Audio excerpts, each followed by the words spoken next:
It's Newstalk KGVO 101.5 and 1290 AM, and it's time for the last best beer show, the first one of 2016. Ladies and gentlemen, our host, Ryan Newhouse. Thank you, and Happy New Year. I am super excited to be back in the studio for another year of a great show.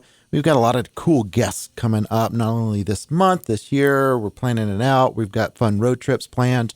We're going to see a lot of cool stuff. Road trips, excited about that. Yes, all about beer. That's what's cool about Montana.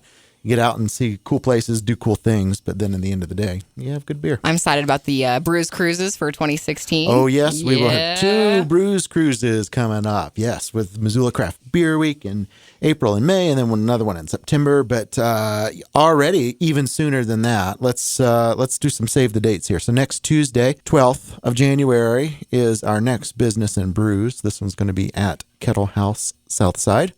They're on Myrtle Street, and at 6 o'clock, it's the Curious Worlds of Coffee and Beer.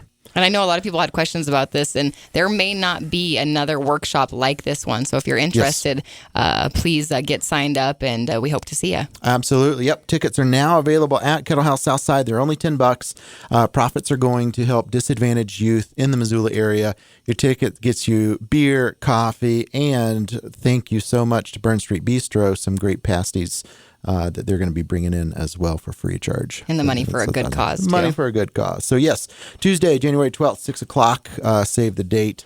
Now, a little later in the month, the Dram Shop there, Missoula's Growlerville station, is going to launch a Stout Week. So you can go in and pay $12, and you get 6 different stout beers, just 5-ounce pours. And they're going to have a cool selection. That's what I got in my stocking. It was Dram Shop gift card. Oh, did you? Yep. Okay. I love it. I'll be there with you. Definitely. I'll help you spend your Christmas present. Perfect. Yeah. And then on the 20th of January, it's a Wednesday night at Draftworks. Love that brewery up there on the north side. They're doing beer and cheese pairing. Oh, my gosh. I know. You got to buy a ticket, but what's nice is that you do it at your leisure on the 20th of January, anywhere between 5 p.m. and 8 p.m. Tickets are limited. You do have to buy them. They're $20, and you get 8 pairings of Draftworks beer and Montana-made cheese from Tucker Family Farms. Can I get an applause for that one? Yes. Beer and cheese. Always on the hunt for good cheese. I like to go to the good food store and pick up the little sample cheeses that they have. You know, you buy for like 75 cents. You're the guy at Costco that sits in all the lines and waits. Yes, don't judge me for that. That's me. No judge here. No judging. I'm excited about today's show. We will have Brad Martins in from the Rhino shortly. That's Missoula's original beer bar, man. I've spent many hours and many dollars at the Rhino. I got some great scotch too. Oh, they do. Yeah, Kevin Head over there is. Man, he's Missoula's Scotch ambassador, I believe. So I'm really looking forward to talk to Brad. And then a little bit later in the show, we're going to chat with Theo with the Masala, formerly the Masala Food Cart. He's now got his own restaurant location. I thought it was Theo Huxtable. Theo, yes. No, even better. But Theo's great. I took a great class with him not too long ago at Mud. It was all about butchering roadkill, which was super fascinating. That's common here, honestly. It is. For a lot of food banks and stuff. Yep, and you can do it. So, stay tuned to the Last Best Beer Show. Super happy to be back with you. And here shortly, we're going to talk to Brad Martins. I'm happy to have in the studio this week Brad Martins, co-owner of the Rhino, which is Missoula's original beer bar. And Brad, welcome to the show. Thanks for having me. I always like talking about beer. So it's easy to do, and Missoula's a good town for it. And there's a lot of beer history tied to the Rhinoceros there. And one of the cool facts that I'll just start with, if people don't know, Missoula's known for the Garden City Brew Fest that happens in May. That's now how we end Missoula Craft Beer Week. But a long time ago, it's been 22, 23 years ago, it used to be the BRIW Fest, right? Brew Fest, like a long time ago. And the R was for... Right? Wasn't it for the Rhino? The Rhino, yeah. It was Bayern and Rhino. Iron Horse and Wardens. Man, what a motley crew. Yeah. To bring the rest. I like it. Yeah. Well, at the time, we were looking into, getting more craft beers on tap. Mm-hmm. Certainly we weren't sure what, the variety and how much or how many we were going to put on. But we had to do a little investigating. So we'd go out to Portland, Oregon for their big brew fest. Okay. And kind of just fell in love with a lot of beers out there, met a lot of people. And one of the things was, gosh, we should do a brew fest in Missoula. So that kind of kicked it off for us and just kind of created that buzz and that enthusiasm for craft beers. Yeah. And you guys have stuck with it since. I mean, you have how many tap handles? We have 50. 50. And some bottles too. Sure. Yeah, we've got several different programs around the world in 40 beers. All those are our import beers. Yep. So with each program, with 50 Ways to Love Your Liver, you get a card. And then around the world in 40 beers, you get a card. And once you fill those cards, then you get a commemorative T-shirt. That's cool. That's very cool. So all your hard work, you get something in the end. That's all what we're looking for anyway. Yeah. It's the big reward. Well, people just want the T-shirt, of course. Yes. Well, and it's probably one of the more expensive T-shirts you'll probably ever buy. Right. And you might have to size accordingly. Yeah, you might have started as a size medium, but you drink all that beer and then you'll need the XL a few poundage. at the end. But I've always loved partnering with you guys, at least in the last few years with Missoula Craft Beer Week. We do a lot of fun events with you guys. The Blind Beer Taste Challenge. You guys are a signature hole on our craft beer cup. But I don't know. You're always so involved in the community, and you're a great way to showcase craft beer. And you're doing this with Kevin Head, right? Your co-owner. And I don't know. What do you guys talk about when you're thinking of some new way or some new beer or some new way to engage with the public? What are those conversations like? Well, it's sometimes they're involved and sometimes they aren't. Certainly, Kevin and I, we've been around, together for almost 30 years now. Certainly, he has passions for different different things as well as I do. Mm-hmm. I've kind of stuck with the beer part of the business, and Kevin's kind of wandered towards scotches. Mm-hmm. Nonetheless, we still, we talk about, what's coming up in the beer and the scotch world, but mm-hmm. We're kind of doing our own thing, really. And that's cool because we've been together for so long. We don't really need to gain approval from right. each other. So that's a pretty good position to be in. Yeah, it's good. Yeah, and we're square with that. All great duos do their own thing at some point. Yeah, exactly. Well, you touched on it. You guys are obviously a full bar. You've got a phenomenal selection of scotches and whiskeys and mixed drinks and knowledgeable staff. And I've always been partial to the fact that you have so many tap handles and you're rotating through. But you're really you're just a pillar in that downtown area for people to come and hang out. And well, it was probably a lot harder, when we first started. You had to be more aggressive. You had to be out there and talking to, breweries and now with the internet and all the access you have, mm-hmm. and since we've been in the business for quite a while, we're kind of fortunate that a lot of people come to us now rather than having to go out and seek new beers. A brewery will come along or they want to come into the state, and I'll get an email. Wow.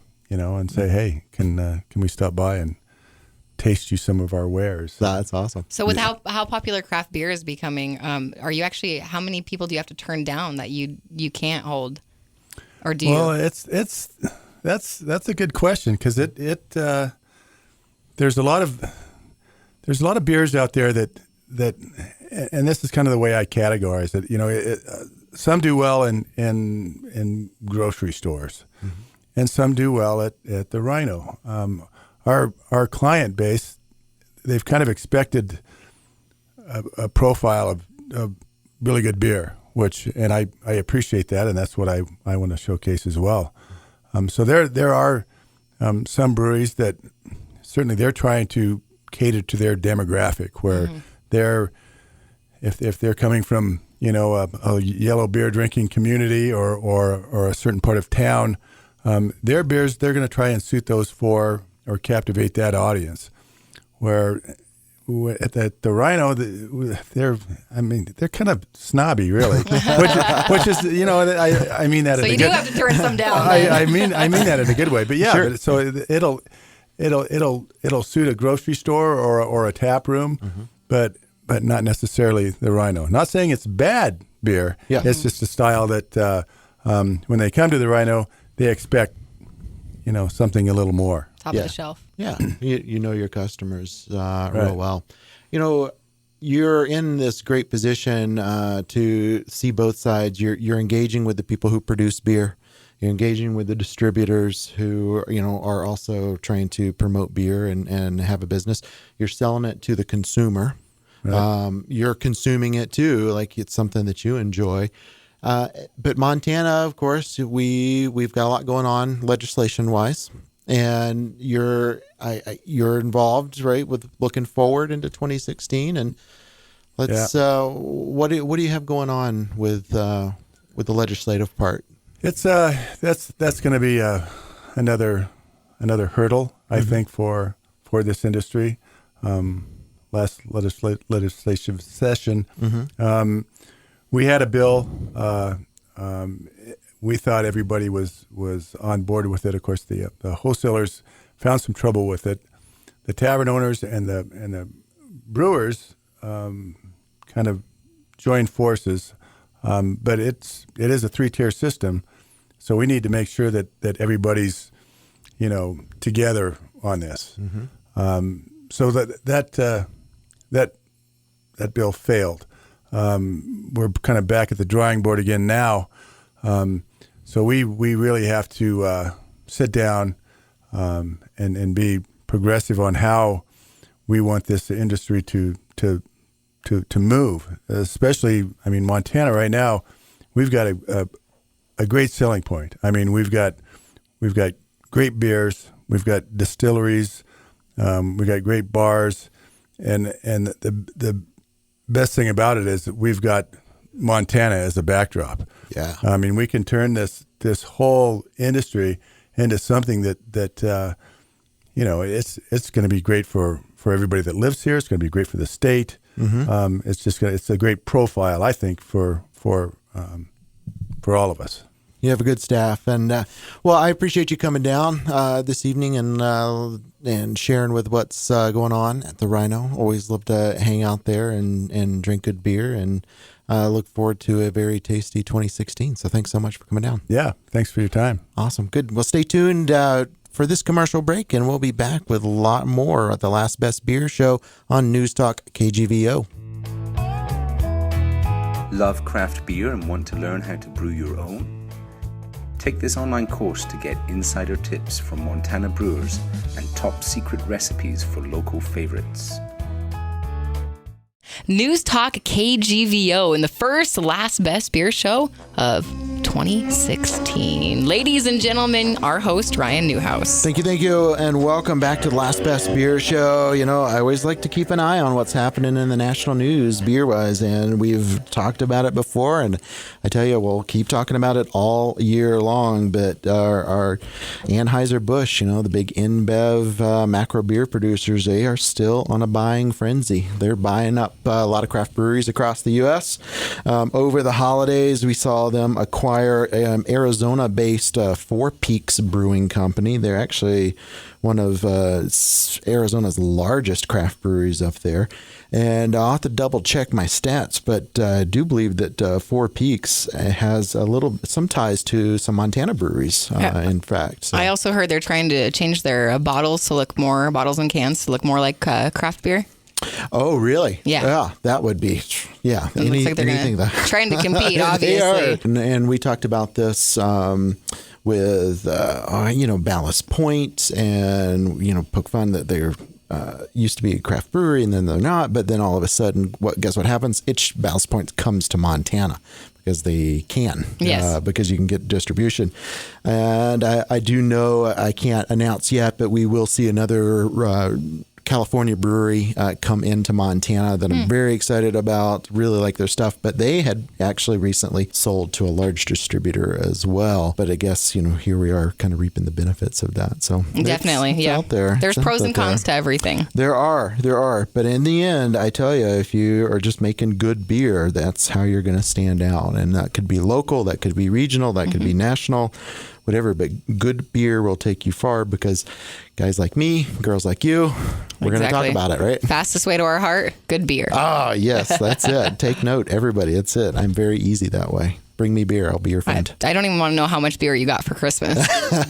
I don't remember. Hopefully, I gave a lot of it away. Yeah, hopefully. But, eggnog. It is. And I'm excited to try out some more stuff. Again, like I've already mentioned, the Dram Shop and their Stout Week. That's the kind of stuff that I'd like to do, is just try a whole bunch of different beers. Well, craft beer is just becoming so popular, and I expect 2016 to just hold a lot when it comes to the craft beer and people trying to compete with that as well. Well, that's it. Yeah, you've got to have you got to set yourself apart, and competition's always a good thing. I've always been a proponent of that. So I'm going to make a prediction. Okay, you will see another Montana brewery do the resealable cans this year. I'm going to make that prediction because that was one of the greatest things that my favorite thing from the last Best Beer Show of 2015. For looking back, is that. So I'm going to make a prediction that somebody's going to follow suit, if not multiples. Beautiful. Yeah, Phillipsburg was the first here to do that, and they got great cans. We'll see what happens. I'll hold you to it. So, well, good. Yeah, stay tuned. We're going to chat with Theo here from Masala Food Cart. Well, I keep calling him that, but they've got a restaurant. He's a big boy now. So very excited to chat with him, and stay tuned. Welcome back to the Last Best Beer Show. I am on location now with Theo Smith, and he is, if you're familiar with that name, you might be also familiar with Masala. It used to be a food cart, but now you are in the process of opening a restaurant. But I want to thank you for coming on the show today. Absolutely. Thanks for having me. So you have taken over a prime downtown location, right? Used to be the Walking Mustache, but why don't you tell our listeners a little bit about what is in store for this new location? Great. Well, yeah, like you say, we are really excited about the particular location that we have found, and we have spent a lot of time.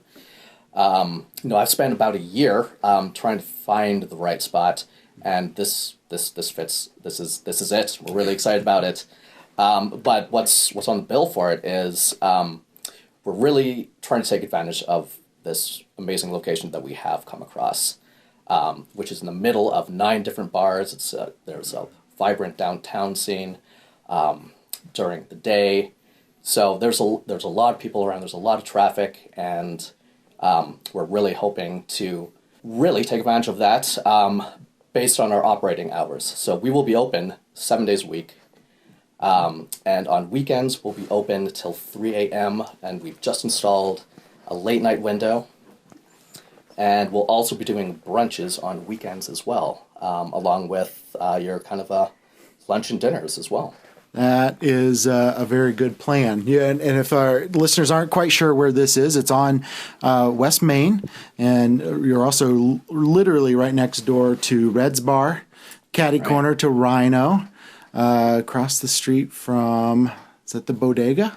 Right, yeah, exactly. Yes. They're all here, all around us. I like those hours, late night snack, and a lot of good food. So what's the cuisine? Is there a what would you call it? Right. So our foundation is going to be Indian, and this is drawing off our past, which has been an Indian food cart that luckily has done very well, and it's been the food cart itself is a good way to put feelers out there for how the Missoula public would respond to what we were offering, and luckily over the course of 4 years that we operated the food carts, there was a lot of interest and continual growth every year, and we just hit that kind of growing pain of what do we do next? Do we get a new food cart or another start a fleet, or what do we do?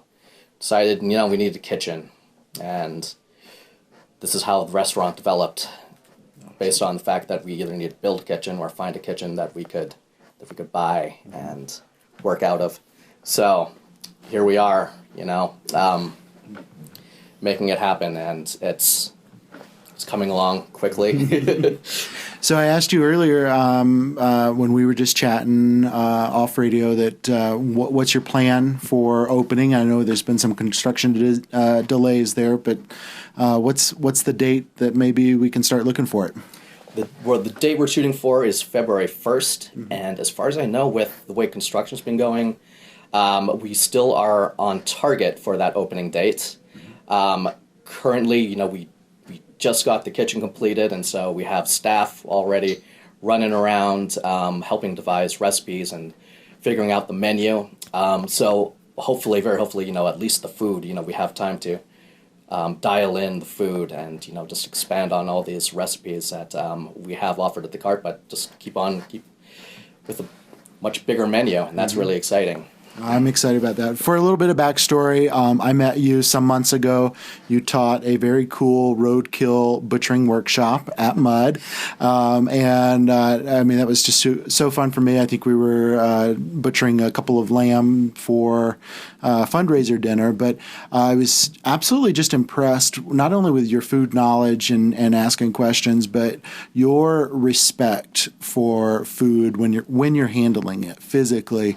And I'm excited that I'm sure that translates into the restaurant food and restaurant industry. My love for craft beer is that I know when I'm getting it locally and I can shake the hand of the person who's making my beer, there's that mutual level of respect for what they're doing as well. So I just have to say, give you some praise that I'm excited that with your passion is evident for food. So for what it's worth. That's great. And I do appreciate you saying that, because that is definitely a big focus for us here. And of course, I feel like people will definitely be able to see, we really hope to relate that exact kind of sentiment. By one way is, I guess, there's one argument where the kind of concept for the restaurant is a fast casual environment. So people will come in and, kind of like the food carts, be able to get a very quick lunch at a cheap price.